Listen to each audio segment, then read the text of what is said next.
Hello friends, आज फिर हम हाजिर हैं आपके सामने एक नए टॉपिक के साथ।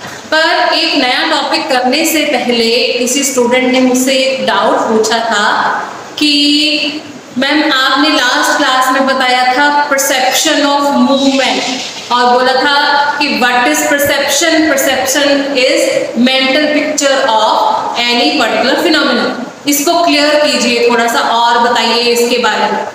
ठीक, तो बिल्कुल लेमैन्स लैंग्वेज में हम आपको बताते हैं परसेप्शन यानी कि अनुभूति क्या होती है, मेंटल पिक्चर कैसे बनती है।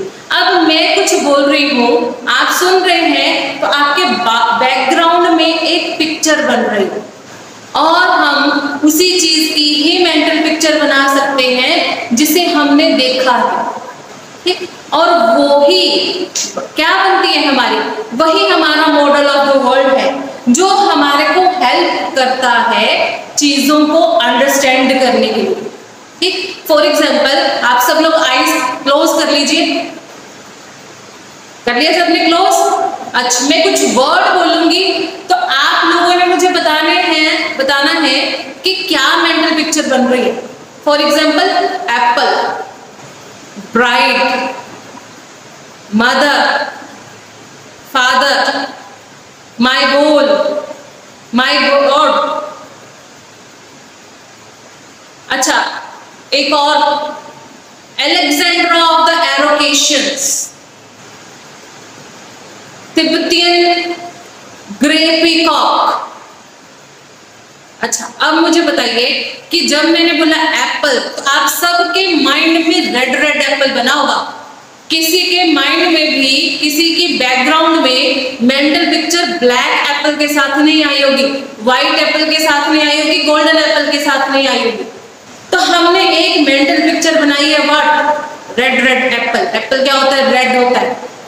ठीक, मदर, तो अपनी मदर आएगी, अड़ोसी पड़ोसी सासू माँ, ये किसी के माइंड में नहीं आई। फादर भी अपने फादर ही आए होंगे। गॉड, आराध्य, वो आए होंगे जिनकी आप पूजा करते हैं। उसके अलावा किसी और की पिक्चर आपके दिमाग में नहीं आई होगी। ये जो चीजें आपने अभी अनुभूति की, दैट इज परसेप्शन। ठीक, यही परसेप्शन है। मैंने कहा Alexandra of the evocations, mental picture बना, कुछ नहीं बना ना। जो चीज हमने देखी नहीं उसकी हम परसेप्शन भी नहीं कर सकते, उसकी हम मेंटल पिक्चर भी नहीं बना सकते। ठीक, तो यहां पर बात किसकी हो रही है, गेस्टाल्टिज्म किसकी बात करता है, परसेप्शन ऑफ मूवमेंट की बात करता है। जिस लाइफ अवधि को आप जी रहे हैं, उस समय, उस पर्टिकुलर मूवमेंट में, उस एक पल में आपकी क्या मेंटल कंस्ट्रक्शन बन रही है, और वो जो मेंटल कंस्ट्रक्शन हुआ, वो जो मेंटल पिक्चर बना, उसको आपने क्या किया, उसको आपने as a whole of content देखा। ठीक, ये है उसमें बात कि हम क्या करते हैं, सेट बाय सेट अरेंज करते हैं चीजों को, और गेस्टाल्टिज्म उसी के ऊपर स्टडी करता है कि हर एक व्यक्ति के व्यवहार के पीछे कोई ना कोई कारण छुपा हुआ होता है। जो कारण छुपा हुआ है उसी की स्टडी कर रहा है गेस्टाल्टिज्म। आई होप कि अब आपको क्लियर हो गया होगा। चलिए आज के टॉपिक के ऊपर आते हैं। आज का हमारा टॉपिक है मेथड्स ऑफ एजुकेशनल साइकोलॉजी। इसके ऊपर भी मैं आपको बता दूं चीज कि बहुत सारे स्टूडेंट इस चीज में कंफ्यूज हो जाते हैं। Method of educational psychology and methods of teaching, भाई दोनों अलग अलग चीजें हैं। बहुत सारे स्टूडेंट्स के पास मैंने देखा कि उन लोगों ने प्रोजेक्ट मेथड को भी मेथड ऑफ साइकोलॉजी में लिया है। ठीक, उन लोगों ने ह्यूरिस्टिक मेथड को भी मेथड ऑफ साइकोलॉजी में ले लिया है। They are methods of teaching. वो excursion method, not method of psychology, they are method of teaching. ठीक, और ये है एजुकेशनल साइकोलॉजी के मेथड्स। मीन्स बच्चे की साइकोलॉजी, बच्चे के मनोविज्ञान के विषय में आप कैसे जानेंगे, उसके ऊपर स्टडी करेंगे। देन आप उसके ऊपर ऑब्जर्वेशन करेंगे, चाहे वो डायरेक्ट हो चाहे वो इनडायरेक्ट हो। ऑब्जर्वेशन करके आप उनका मार्गदर्शन करेंगे अपनी नेक्स्ट लाइफ को जीने के लिए, अपने नेक्स्ट जो आने वाले पल हैं उनको ठीक करने के लिए, अपने एजुकेशन को बेटर करने के लिए। That is all about methods of educational psychology. चलिए अब स्टार्ट करते हैं। दो तरीके के मेथड्स हैं हमारे पास, मेथड ऑफ ऑब्जर्वेशन यानी कि अवलोकन विधियां एंड मेथड ऑफ एक्सपोजिशन प्रतिपादन विधियां। दोनों ही डायरेक्ट भी हैं, इनडायरेक्ट भी हैं, ठीक है, कंट्रोल्ड भी है और अनकंट्रोल्ड कंडीशन में भी हम इनको ऑब्जर्व करते हैं।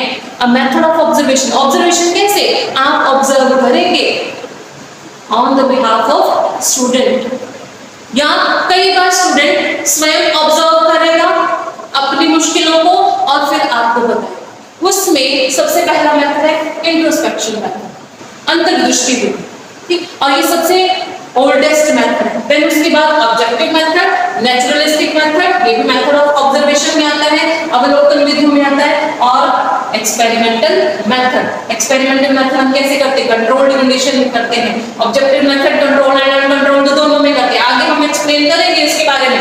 नेक्स्ट देखिए, नेक्स्ट मेथड है साइकोएनालिटिकल मेथड, मनोविश्लेषणात्मक विधि। देन उसके बाद case study method, genetical method and clinical method. अब वन बाय वन इन सभी मेथड्स के बारे में आज हम जानेंगे। देखिए इंट्रोस्पेक्शन मेथड से स्टार्ट करें।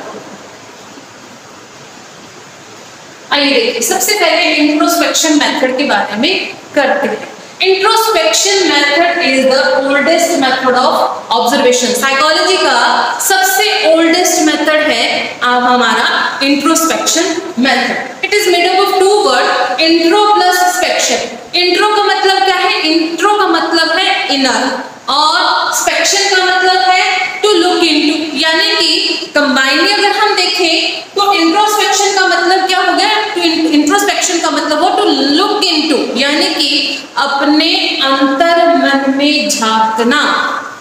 अब देखिए इसको वुडवर्थ ने कहा it is self observation method. ये सब अवलोकन विधि है, व्यक्ति इसमें अपना ही अवलोकन करता है और अपने जो मेंटल इवेंट्स है, अपने मन की भावनाओं को ही दूसरों तक व्यक्त करता है और ये ऑब्जर्वेशन करता है कि उसको कहां पर कोई ना कोई प्रॉब्लम आ रही है और कहां पर सुधार की आवश्यकता है, वो स्वयं बताता है। यहाँ पर जो इंफॉर्मेशन मिलेगी वो हमारे को फर्स्ट हैंड इंफॉर्मेशन मिलेगी, उस व्यक्ति से ही इंफॉर्मेशन मिलेगी जिसके ऊपर हम स्टडी करने वाले हैं।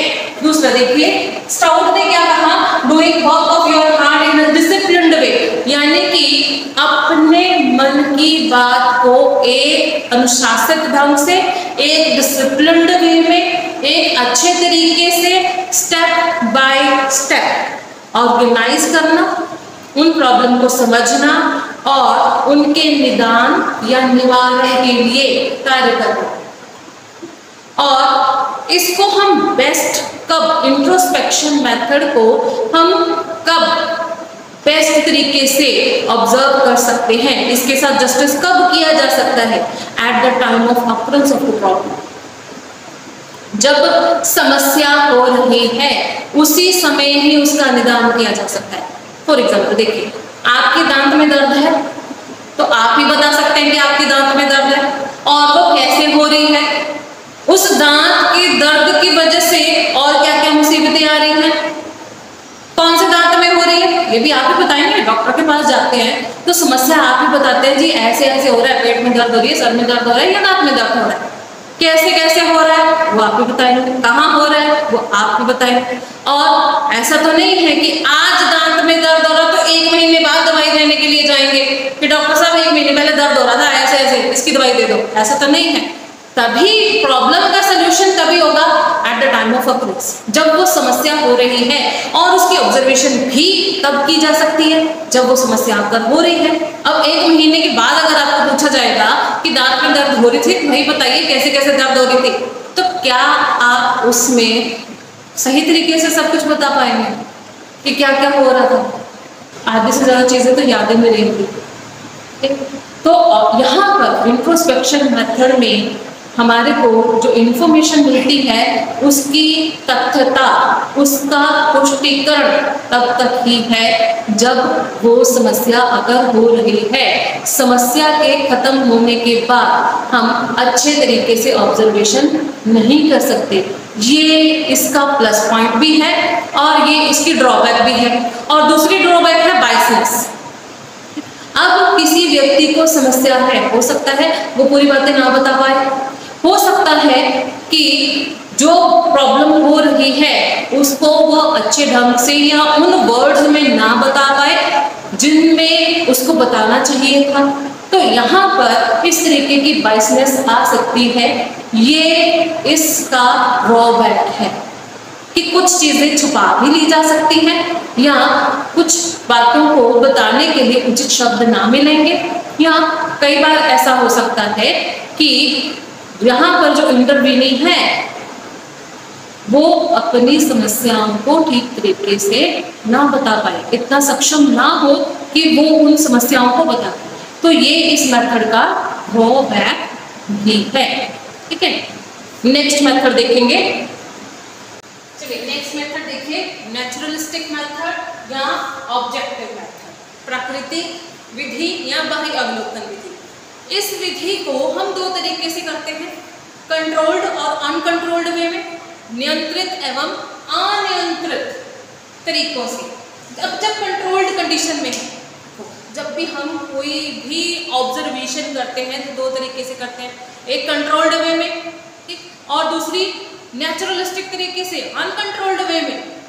ठीक, जैसे कि for example direct observation. Direct observation कैसे होगी? आपने कभी इंटरव्यू दिया होगा, जब आप इंटरव्यू देने के लिए जाते हैं तो क्या करते हैं, आपसे जब डायरेक्ट क्वेश्चन आंसर हो रहे हैं, डायरेक्ट आपसे बातें पूछी जा रही हैं, तो वहां पर जो ऑब्जर्वेशन है वो क्या है?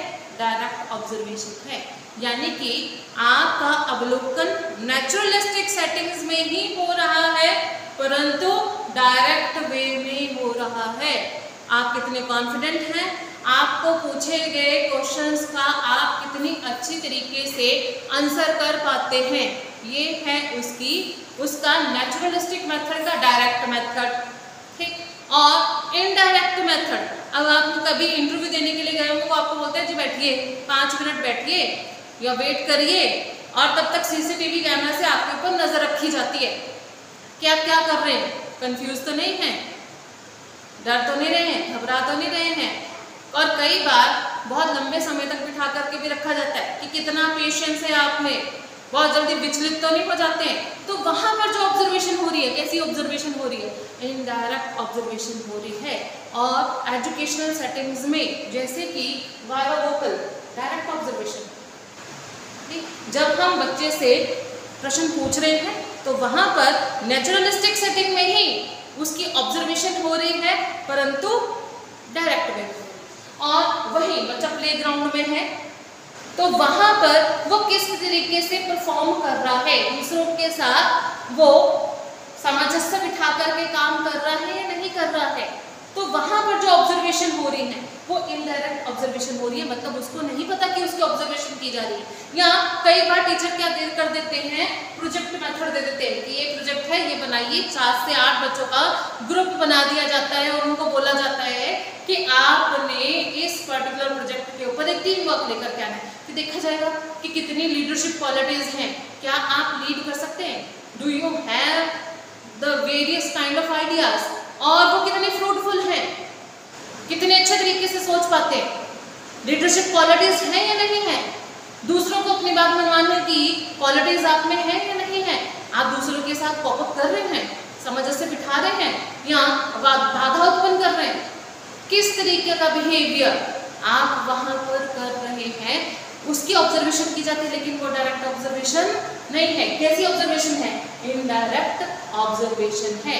तो एजुकेशनल साइकोलॉजी के मेथड्स में जो दूसरा मेथड था हमारा वो था नेचुरलिस्टिक एंड ऑब्जेक्टिव मेथड। इसमें ऑब्जर्वेशन मेथड में थर्ड मेथड आएगा आपका एक्सपेरिमेंटल मेथड। एक्सपेरिमेंटल मेथड थोड़ा बड़ा है, ठीक, हो सकता है कुछ बच्चों ने, जो लोग बीएड कर रहे थे, एक्सपेरिमेंटल मेथड को बहुत अच्छे तरीके से ना किया, लेकिन उसके ऊपर बहुत से क्वेश्चन पूछे जाते हैं, जैसे व्हाट इज हाइपोथेसिस, ठीक, आइटम्स क्या होती हैं, डाटा कलेक्शन कैसे करते हैं, सैम्पलिंग क्या है, सैम्पलिंग कितने तरीके की होती है, नल हाइपोथेसिस को किसने दिया है, इस तरह की वैलिडिटी, रिलायबिलिटी, यूजेबिलिटी, इस तरीके के बहुत सारे क्वेश्चंस पूछे जाते हैं। थोड़ा बड़ा टॉपिक है, वो हम नेक्स्ट क्लास में करेंगे। आज के लिए हम इतना ही करते हैं। इसी तरीके की और अपडेट के लिए हमारे साथ जुड़े रहें। धन्यवाद।